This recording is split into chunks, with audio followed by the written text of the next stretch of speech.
Far out in the uncharted backwaters of the unfashionable end of the western spiral arm of the galaxy, lies a small, unregarded yellow sun.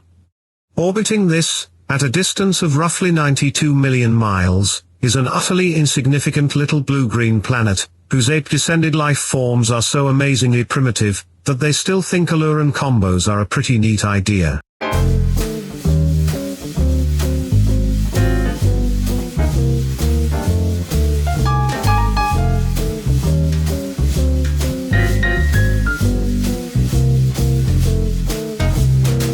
Welcome, everyone, to another episode of the Mind Sculptors podcast. I am your host, Callahan. On today's episode, Spleenface and I will be discussing Ad Nauseam decks, the history behind them, and what archetypes have formed around the card. Before we dive into that, however, I do want to take a moment to thank our patrons for all the support you give. Your support goes towards continuing this show here, as well as events like the MLC. A few of our other bonuses for our patrons is access to the uncut video episodes of the podcasts, as well as you can submit a question for our newest show segment, Dear Sculpty Boys. We have a couple of those actually set up as show up episodes, so go ahead and get in on that action. So if you want to join our Sculpty family, head on over to patreon.com/the Mind Sculptors, and you can find more information there. It's time to check in on our Apple Podcast ratings, and this week we have 4 new ratings. Our first one comes from Underdog8274, which is a 5-star rating that says, "Nice. This podcast is the equivalent to resolving a silence when you have the win in hand." Our next review comes from Straight to Evan with 5 stars and 2 thumbs up. Incredible depth of knowledge. The conversation with Thrabe and you is an excellent overlap and share of knowledge and theory between the two formats represented. Our third review comes from Dugrassi. I can't say that name very well, but I'm giving it the best I can. And it says, "It's the bee's knees, 5 stars. Bees are in wheelchairs because this podcast is so good." We're not trying to put bees in wheelchairs, but I'm glad that you think we're really good. And our final review comes from Yay2727. Great podcast, 5 stars. Favorite cEDH podcast. Always entertaining and interesting. Thank you all for those ratings, and a reminder that if you leave us a rating on Apple Podcasts, we will read that out on our show. With all that said, let's jump into my conversation with Spleenface.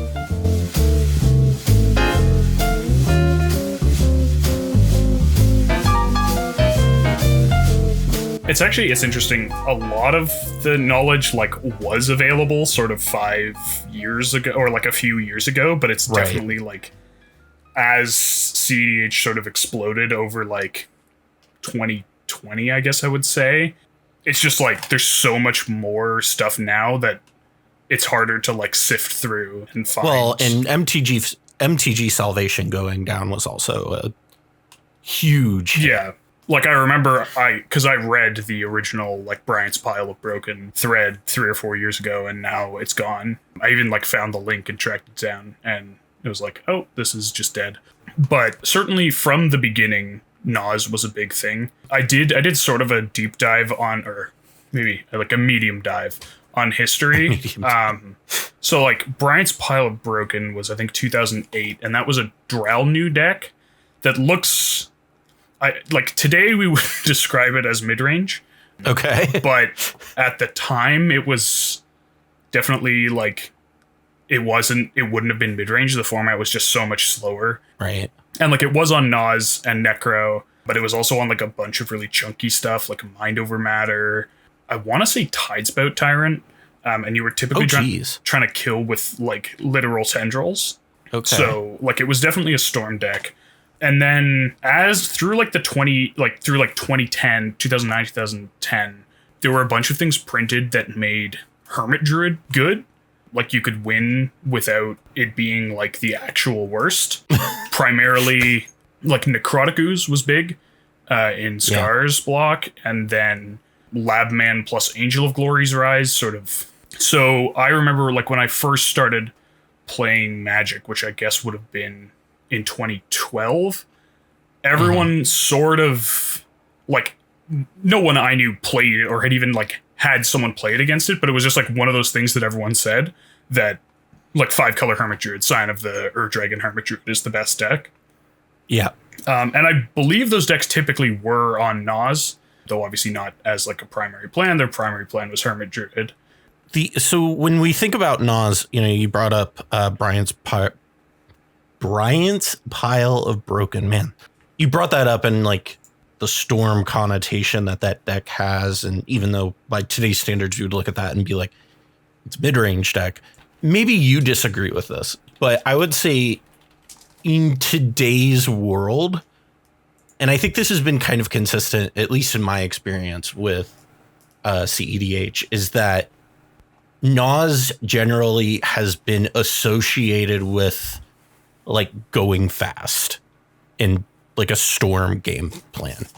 So to varying degrees, yes.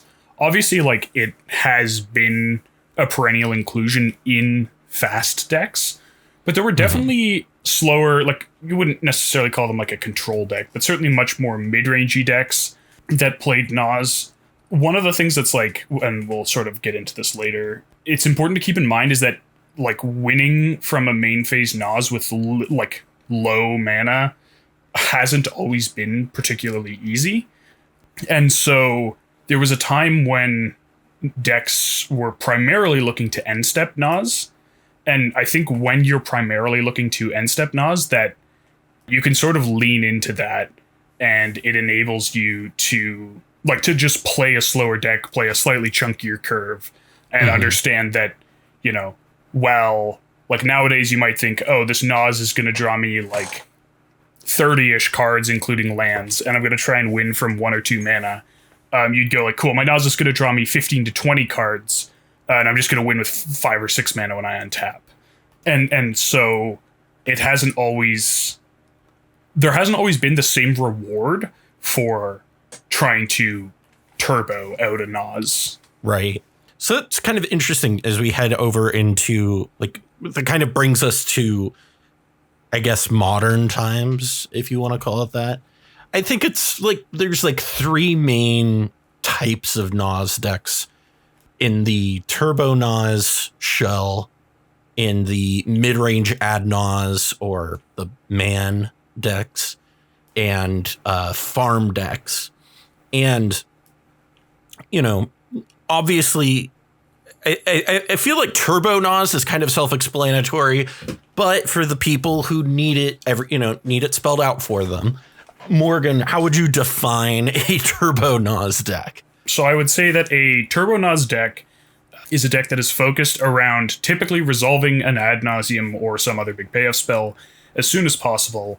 It's playing an incredibly high density of mana sources, including temporary mana sources, and it sacrifices card quality for speed, both in casting the Naus and in being able to win from your post-Naus game state. So the hallmarks of things like Turbo Naus would be a card like Rite of Flame, or like Simian Spirit Guide, and just some of the less good rituals that you know don't do as much for you. Historically, they've played Blood Pet even or stuff like that. But yeah, just a very, very high like density. Tinderwall is a really good example of like an okay card. Yeah. I guess like a lot of +1s, a lot of things that turn 1 colored mana into 2 colored mana, which like are definitely a lot less good than either 0 to 1s like a Lotus Petal or like obviously, 1 to 3s, where I think like historically in a lot of decks, it was sort of understood that trading 1 card for 1 mana for 1 turn like just wasn't good enough. But in Turbo Naus, they've gotten enough tools that often they can get their win off like before people are actually set up to stop it. I guess I'd also say Turbo Naus focuses on it's that what is defensive and what is offensive interaction. They focus on interaction that protects their wins as opposed to disrupting opponents' wins. And so decks that we kind of think of when we're talking about Turbo Naus, I think in the modern era, there is no deck that really exemplifies it better than Rog Silas. Like, I feel like that is the Turbo Naus deck, if that makes sense. Like, as far as like being all in on the game plan. So, yes. However, there's an interesting quirk, and I think this will come up more when we talk about farm decks.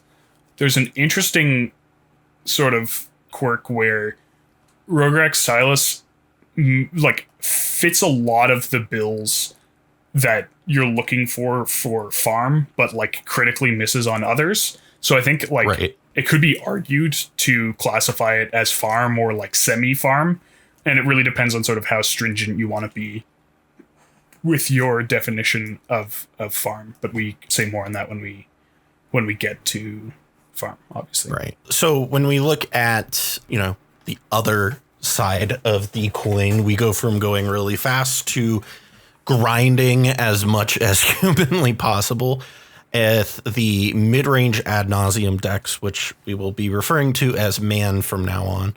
And so man decks are, I mean, again, the name kind of implies what it does, right? Like, what exactly are man decks? So a man deck focuses on having higher card quality outside of Naus and isn't sort of focused around Naus as a primary game plan.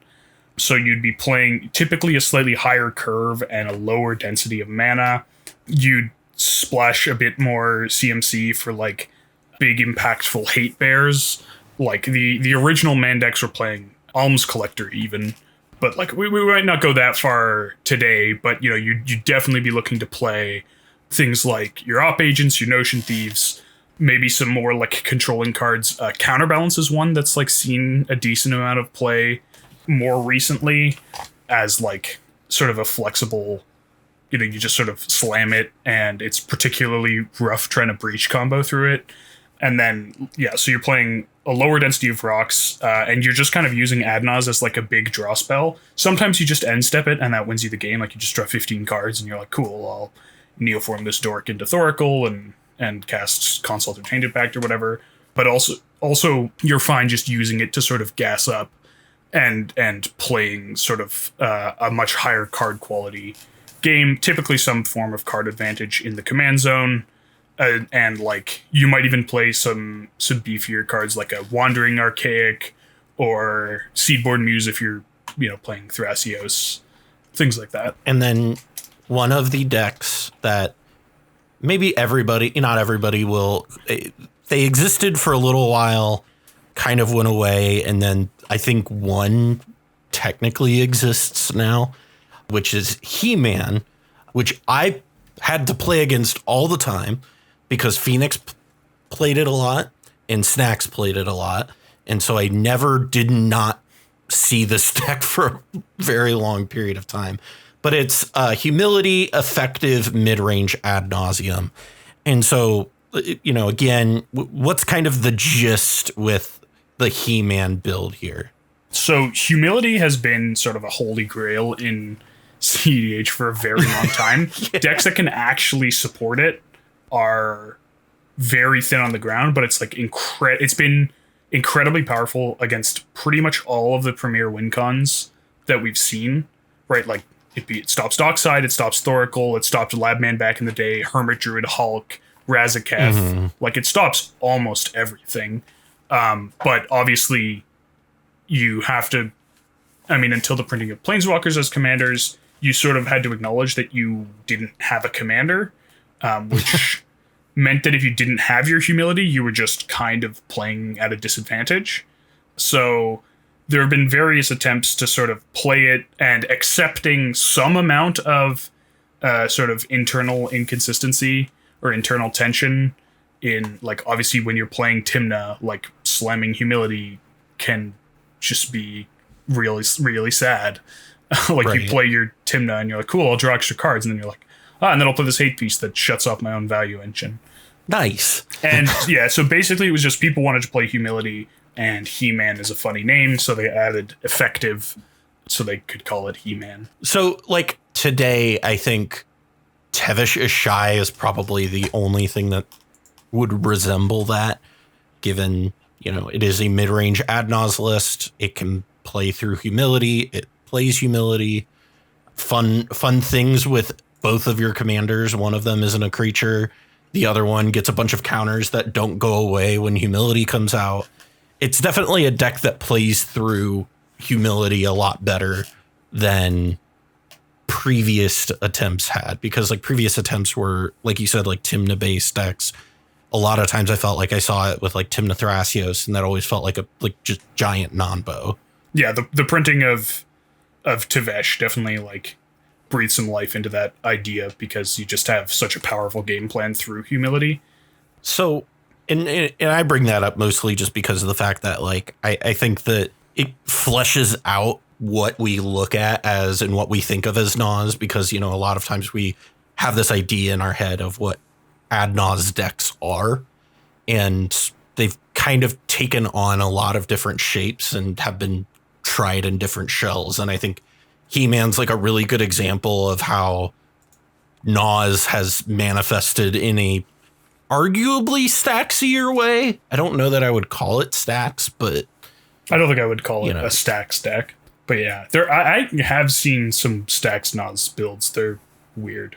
And so finally, that brings us down here to farm decks. So let's define something here real quick with Naus, because we've seen the name this farm or that farm thrown around a lot. So, Morgan, for those who might not know, what is a farm deck and what is kind of the qualification of being a farm deck? Okay, so I'll give the historical definition first, and then I'll, talk about the ways that it might have been sort of expanded or stretched a little bit. The initial farm deck was a deck called Mad Farm, and that was Tymna Bruce Tarl. And it had a few key aspects. First, it was playing a lot of really cheap creatures to synergize with Tymna. This was like Hope of Girapur. It was one of the first decks to actually play Sarah Ascendant. It played Memnite too, didn't it? Yeah, some builds even played like Memnite, things like Blood Pet, Children of Corliss. Yeah, so it played a bunch of cheap creatures, which did a few things. First, it meant that you had an incredibly low average CMC. Like, I think the original list, the average cost of an online card was like around 1.5. And at the time, you were like mid-range Naus decks were trying to be under 2, and like 1.8 was like generally considered pretty low. They also, obviously, they synergized with Tymna, as I said. And then the last thing that they did was you played a bunch of payoffs for having creatures in play. So this is cards like Culling the Weak, Diabolic Intent, Infernal Plunge, that sort of thing. So you had like an extra density of fast mana. And so it was a deck that, keep in mind that this is like pre-Dockside, pre-Breach. So a deck that could relatively consistently just straight up win from no mana off a main phase Naus was like unheard of at the time. Like that was a completely new concept. What was back in when it was the original Mad Farm before Jessica comes around? What was the original win condition? I forget. Was it Fishbowl or? I believe they played Fishbowl. They played, I want to say, Dualcaster Twin Flame. Okay. Also, for people who might not know what Fishbowl is, we're talking about Aetherflux Reservoir. Yes. Yeah, it's a slime. I just realized I was like, yep. Aetherflux Reservoir hasn't seen play in like 2.5 years. And so I just realized that there might be some of our audience might not know what Fishbowl is. Yeah. So like this was a deck where like you could just slam Ad Naus in the main phase. This was also a deck that was just casting things like Grand Abolisher that typically like it was in Hulk piles and things like that, but people weren't just sort of playing it to play it. Right. Plus like, you had your Pyroblasts, Silence.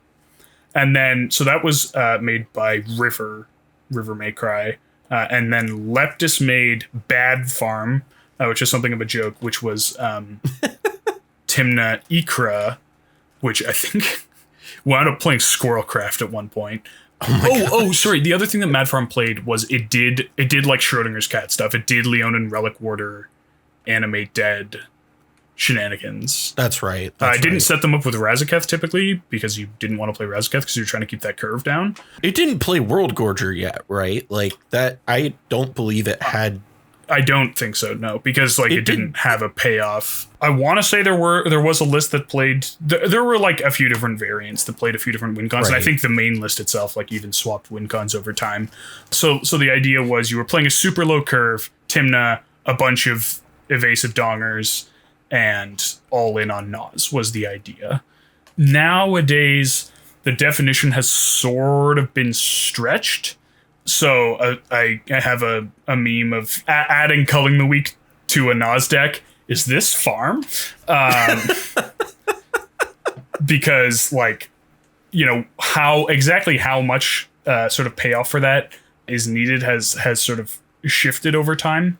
People have called decks that have like maybe other payoffs for that sort of thing, like a Corvold could be considered a farm deck, even though it's obviously not playing Tymna.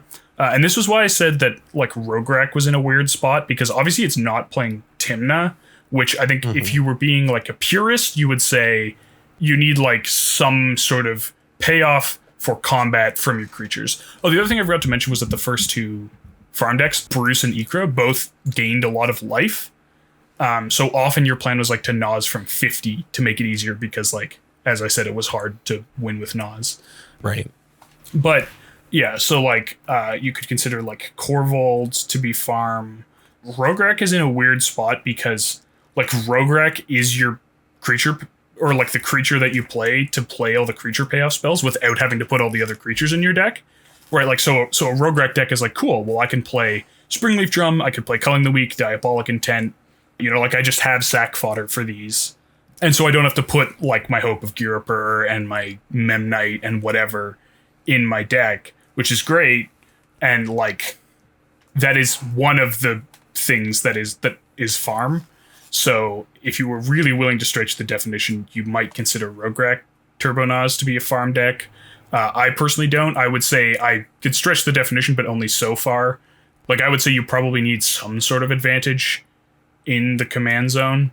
So like conceivably a Rafine deck that played like a bunch of really small things and like rituals, like you could consider that a farm deck, or like, as I said, right, Corvold, where like a bunch of the small things sacrifice themselves for like marginal benefits, but in Corvold that's also drawing you a card, could be considered like in like a medium stringent definition. Those could be farm. I mean, I definitely think that makes a lot more sense than something like, I don't know, I've seen it put in front of a lot of silly stuff.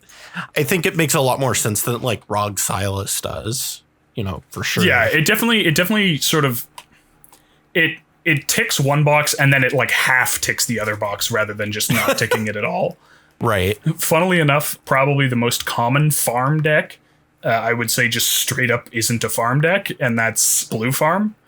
Like it's not paying, like, I don't know, some variants are playing like some amount of the creature payoffs. It looks like the main list is still playing a Culling the Weak, but they have 3 1-drop creatures and then a few 2-drop creatures that generally you don't want to be sacrificing.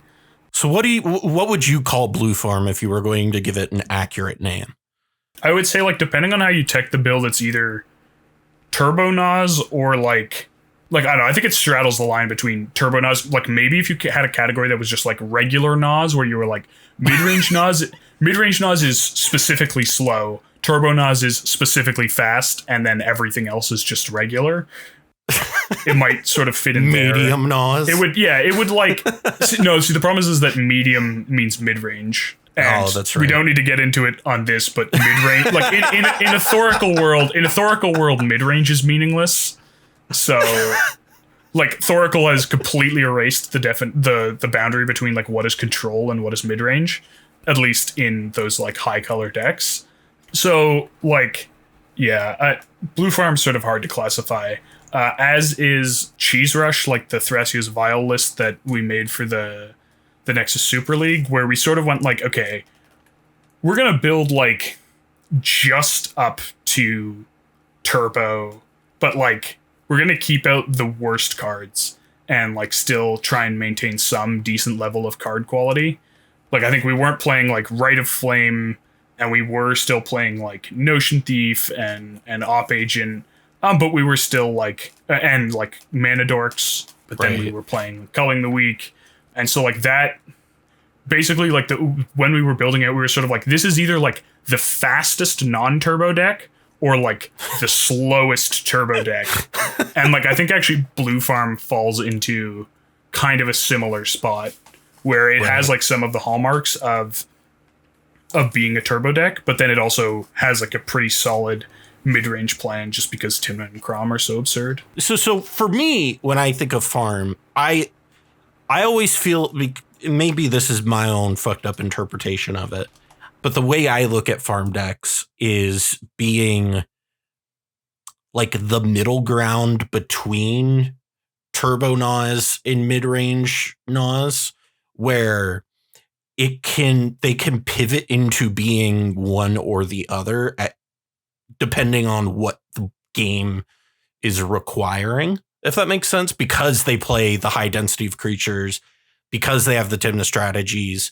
They can kind of play a more versatile game than just turbo Naus or playing mid-range Ad Naus, right? Like that's kind of how I view it. So yes and no. The big issue with at least the traditional definition of farm decks is that pretty much none of them are blue, which means that like having grindy or like having, you know, a card advantage engine that you just leave in play over several turns and then you're just passing and not trying to win, like isn't really a strategy because you're not going to find the tools to stop other people from winning. Basically, the idea with the Tymna is that it draws you into something that lets you try again. Because if you don't play stacks and you're just waiting around in a Sans Blue deck, you're just going to die to probably Thoracle, right? Like there's just so few tools to stop it. Like if you're in Mardu especially, then Breach is also very difficult to interact with, like unless you're expressly putting like Disenchant in your deck or Wear Tear, which I think a lot of people are reluctant to do. So I wouldn't necessarily say that they're any more flexible than Turbo Naus decks. I think a lot of that comes down to whether or not they have blue in their color identity. So then like Malcolm Tymna definitely would fit that grindier. Yeah, I mean, I have seen builds that like I might have classified as Turbo Naus, but yeah, definitely like it is a deck that could be built into a much more mid-rangey deck where you just your primary plan is to slam your commanders, draw some cards, make some mana, play some creatures to draw more cards, and then accrue advantage until you cast your Naus, rather than sort of trying to get under people being able to stop you. So when you look at a deck, how many creatures do you tend to think that a farm deck is gonna play? Because, I mean, just being honest, like I've seen people play decks that they call farm and they have like 6 creatures in them. And I'm like, I don't think you understand what farm means. Yeah, I would say it's probably like once you start dropping below like 10, I would say it's probably a pretty hard sell that your deck is farm. It could vary from deck to deck. I think the original ones were like pushing 20. Yeah, definitely like Bad Farm was. Well, Bad Farm kind of had to though, because it was like in Abzan, so it had to play you have a lot. So. Yeah, but like even now, the all the Mad Farm lists are playing like I think the lowest I'm seeing is 16 main deck creatures. So that's like. It's, I guess I would say like it's somewhat similar to, it's like the Mox Opal test of like, are you consistently going to be able to enable your culling, your diabolic intent, and how many creatures do you need to make that happen?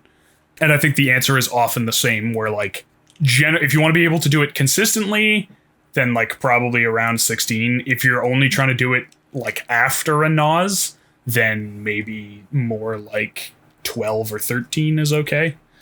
Is like about where I would sort of pin that, which I actually didn't do this on purpose, but I just checked and Blue Farm only plays 11, which There we go. Perfect. I excluded Blue Farm from my definition.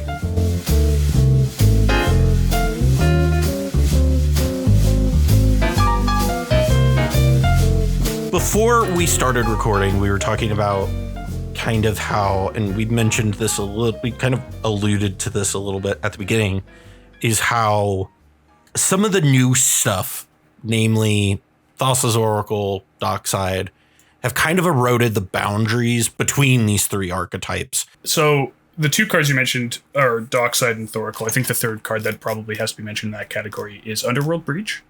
Yeah. And so in terms of Naus decks specifically, Dockside has done a lot to erode the definition of like Turbo Naus or Farm, where, as we sort of alluded to in the definitions, you used to have to try pretty hard to just win from like pretty much no mana off a main phase Naus. Like that used to be very difficult, or at least like it wasn't consistent, especially if you'd taken a bit of damage.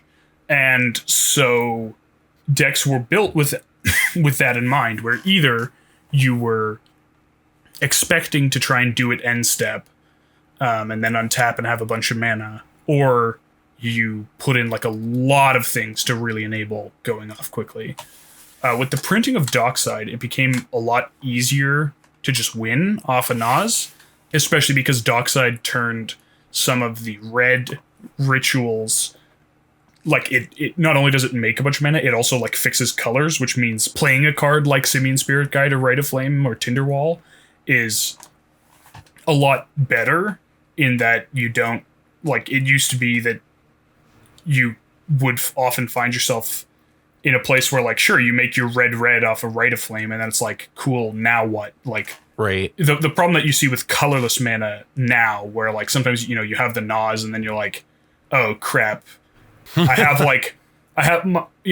found like Mox Diamond and then Mana Vault, and so like if I use this Mox Diamond to play the Mana Vault, then I don't have any colored mana and I can't do anything. Like that used to be the problem with cards like Rite of Flame and Simian Spirit Guide, where like effectively they just made colorless. But Dockside, first of all, is like a big ritual and turns them, like, it color fixes you. And so that means that, you know, by throwing in like Dockside and then like 2 or 3 cards to help cast Dockside post Naus, you can up the consistency on your main phase Nauses by a ton. And like, for example, like Najeela, like obviously they're playing a bunch of red rituals just because they want to land Najeela as early as possible. And then they also just let you pivot into Dockside post Naus. This is interesting. I'm having this whole thought now of how like Najeela has kind of turned into this like mid-range, like a man deck almost, it feels like. Yeah, definitely. It depends a bit on the build, but there are builds of Najeela that you might consider. Like Ponga's build specifically, right? Like, yeah. And then, yeah, Underworld Breach also made it like much easier to win off of Naus, because like often just like tutor plus mana to cast it plus either LED or Petal just kind of gets you there, which is like a lot easier. That turns things like a Naus that finds you like Dark Ritual, Demonic Tutor, and either of Petal or LED just gets you there, right? Even Thoracle, setting aside like Labman or Jace, Jesus Christ. But even Thoracle, like blue, black post Naus is like very awkward, because there aren't a lot of cards that just make blue, without obviously Dockside being a notable exception. Like historically, people were playing like Frantic Search was a card that saw a lot of play because it just let you fix your mana. And that was so important because your win cons were not the mana you could make off rituals. And again, Dockside just like pretty cleanly solves that problem as well. So those two in concert have really reduced the amount of effort required to consistently win main phase post Naus with low mana, which sort of means that Turbo is like hard to classify now. Right. The last thing I think to touch on here is sort of these decks that are harder to classify, and we touched on them a little bit. We've talked about Blue Farm, we've talked about Rograk, where they kind of can fit in, where it can wear a lot of hats. We talked about Corvold. Gitrog is a deck that I don't think generally people think of as an Ad Nauseam deck, but it is in fact an Ad Nauseam deck. It's definitely very much an Ad Nauseam deck. And it's like, it's also in a weird space because like, it's almost like a turbo commander combo deck with like a mid-range Ad Nauseam backup plan, which is like kind of counterintuitive. Like generally Ad Naus isn't your primary plan unless you just kind of have it. But like it has a lot of the things that we might consider to be like turbo or farm, in that, you know, it has like all those creature payoffs and a high density of creatures and you're culling the weaks and things like that. But then it also like has such a powerful mid-range grind engine in the form of its commander. So it just, yeah, it fits in like a weird space. Plus, I believe temporarily the collaborative primer list was named Clout Farm. Oh my goodness. Well, listen, don't say anything wild about Gitrog. Are we doing this again? Oh no. We don't need any more Gitrog controversy. So the last deck then, obviously, so we've talked about Rograk Silas. We've talked about, but there's one deck that is kind of the really big book in the room, Codie. And, you know, we talked about this a little bit beforehand, but Codie is very like amorphous as far as what it is as a Naus deck. So, yeah, one thing that maybe we didn't touch on as much as we should have when we were talking about Turbo Naus is that they also generally play a pretty high density of mana payoffs. So, Naus, Necropotence to an extent, obviously Pure, things like Citadel, Wheels are a big one. Right. Just things that, like, they want to have a very high card velocity because they're making so much mana, and also they just play like a ton of tutors. Codie is in kind of a weird spot because your commander just finds the Ad Naus like for free. So you sort of trade, like Turbo Naus decks have typically traded a little bit of interaction for a higher number of payoffs and a higher amount of mana production. But Codie has just traded. It's traded actually like the slower mana production, like things like 2 mana rocks, which you just don't play at all. And the payoffs, like almost all of the payoffs for like even more interaction and mana. I remember someone did an analysis of like they selected a bunch of decks off the database and classified all the cards in them. And the most interactive deck was like, I want to say it was like something Azorius. Or maybe mono blue. Like it was some control deck where you're like, yeah, they're just playing 1,000 counter spells. Some bullshit I would Some play. bullshit, yeah. And then like the second most interactive deck out of like the 50 decks they analyzed was Codie, which was playing like 22 pieces of interaction. And it's interesting because I remember specifically where I was sitting in Seattle when I said, oh, well, Codie, you know, the card quality is not that high. And you and Reed like gave me a 30-minute lecture on why I was wrong. We'll never forget the spot in the room I was sitting in. But it's interesting because it feels like, because you look at Codie as a list on the surface, right? And on the surface, you look at it and it's like, well, how good is this card? And is Claim the Firstborn really that good? And like, explain some of where that interactivity comes from and what it's doing. Sure. So the first thing is that you are in 5 colors, which means you get access to like the tool set of quite literally everything. But in particular, there's a bunch of very like protective stuff in colors that aren't blue that you're typically looking to run. I would say like adding black doesn't give you access to much other than decay and trophy, and then white like gives you silence and swords. But you know, you get your blasts from red as well as SWAT. Right. In green, you have like claim, noxious if you count that. It's a bit of a stretch. Autumn's Veil, Veil of Summer, where like basically any 1 mana spell is a combo with your commander. So Right. you're just like, cool, I'll just play like all of them. Especially the ones that are like proactive interaction, like Silence, Veil. Silence and the two Veils in particular are like when you see Codie untap and they make like 5 or 6 mana and then they cast a Silence, you're just like, fuck, this sucks. Because like you have to interact with that and then they're still going to get their Ad Naus and cast it. But yeah, if you compare it to other Naus decks, the first thing is that you're not playing any 2 mana rocks. No Arcane Signet or Fellwar Stone, and certainly no, talismans, signets, that sort of thing. So you reclaim, like, depending on the deck, somewhere from like 4 to 6 slots for that. And then you're not playing like Wheels or Pier or things like that. So you just kind of reclaim a bunch of slots for that, and you use that to just jam a few more rituals and a bit more interaction. I am probably the least qualified person in the world to really give deep analysis on what is and isn't Ad Nauseam, because I tend to play the literal opposite of Ad Nauseam decks. But like, I look at this and I mean, it's a bunch of interactive spells. It's a bunch of pieces that play on the stack really well, that layer really well. I mean, I think that's interesting, the misconception that it is not an interactive deck when it's actually absurdly interactive.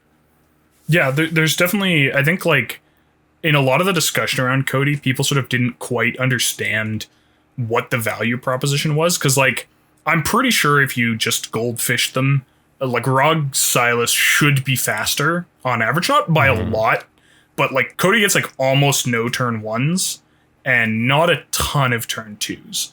But you get an insane number of turn 3s, and they're often protected, or even double protected is like not uncommon at all. And I think people like didn't exactly, maybe it was just the way it was pitched, but I think people didn't quite sort of realize how consistently you could be protecting your wins. And so that made like for like an interesting option, I guess I would say, where like you have like all this interaction that you can use to go for protected wins, and then when you get stacked out, you still just wind up having like a ton of interaction. So like Reed and I, when we went to Tier 1 Con, we both found, I think between the two of us in that entire tournament, we lost 2 games and drew 2 games. Like, like it was absurdly easy when you just got stacked out to be like, all right, we're just going to draw this game now. Like, I'll just keep all this interaction and like stop other people from winning. If I can't win, nobody can. Literally, though. And I think that was the biggest thing that we found was the advantage of the regular build over the Untappers build, was like specifically you just had so much more. You weren't playing like all these dumb spells that untap Codie. So you just had so much more. Like you had so many more ways of stopping people from winning when you got stopped, at the cost of not having sort of the built-in protection when you went for your win. Because the way the Untappers build works is you're instead of just casting a random 1 mana spell to trigger Codie, you cast something that untaps him, you activate again, and then you get Pact and the Tutor. And so like you have a dozen ways of just untapping Codie that are designed to consistently find you that Pact when you go off, which means people need another piece of interaction to stop you. But like if you just get proactively stopped, like either they just destroy Codie or someone plays a Null Rod or whatever, your card quality is just so much lower. It's so interesting.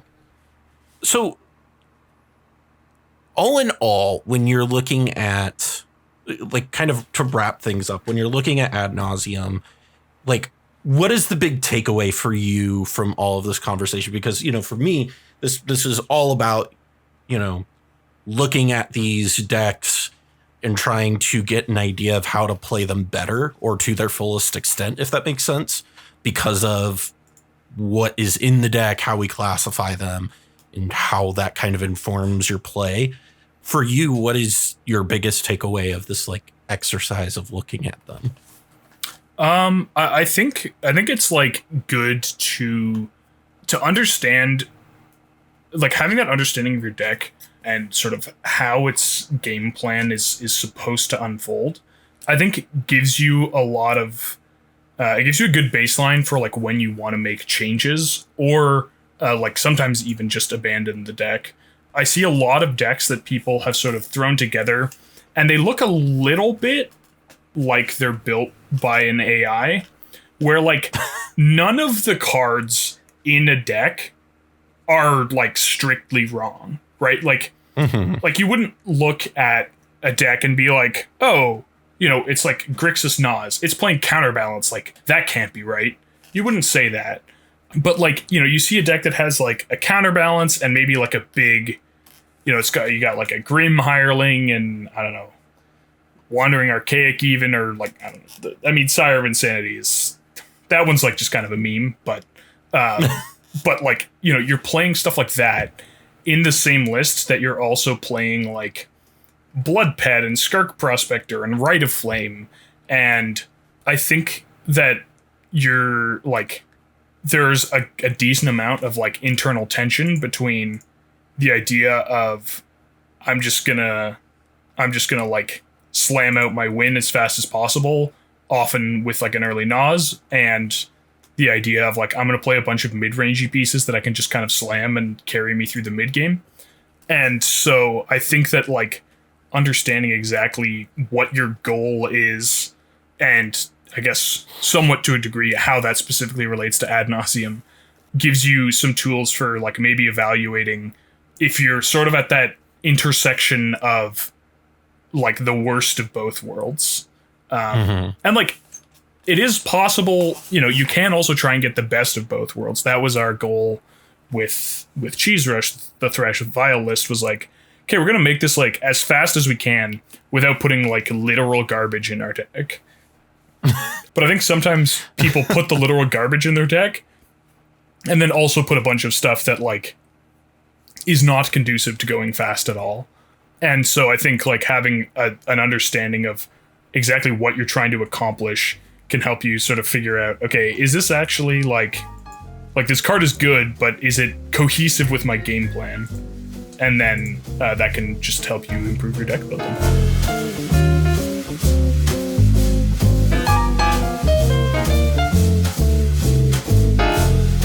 That about wraps things up for us here this week. Thank you so much for tuning in, and really hope that this was a helpful episode for you guys and giving you guys some context and history behind the cards and the decks that we play here in this format. If you liked this episode or any of our other episodes, please make sure to rate the show on Apple Podcasts or whatever podcast platform you are listening on. If you're listening on YouTube, go ahead and hit the like and subscribe button and leave a comment down in the comment section as well. I also would like to thank our top tier patrons, Justin, Adam Hamden, David Snavely, Dionyches, Grady Goodenough, Jacob Turan, Jason Bialik, Matt Boehner, and Senior Coupon. If you too would like to support the show, you can head on over to patreon.com/The Mind Sculptors or check out the link in the description. Thank you again for joining us, and from all of us here at The Mind Sculptors, I'm Callahan, and we'll see you next time.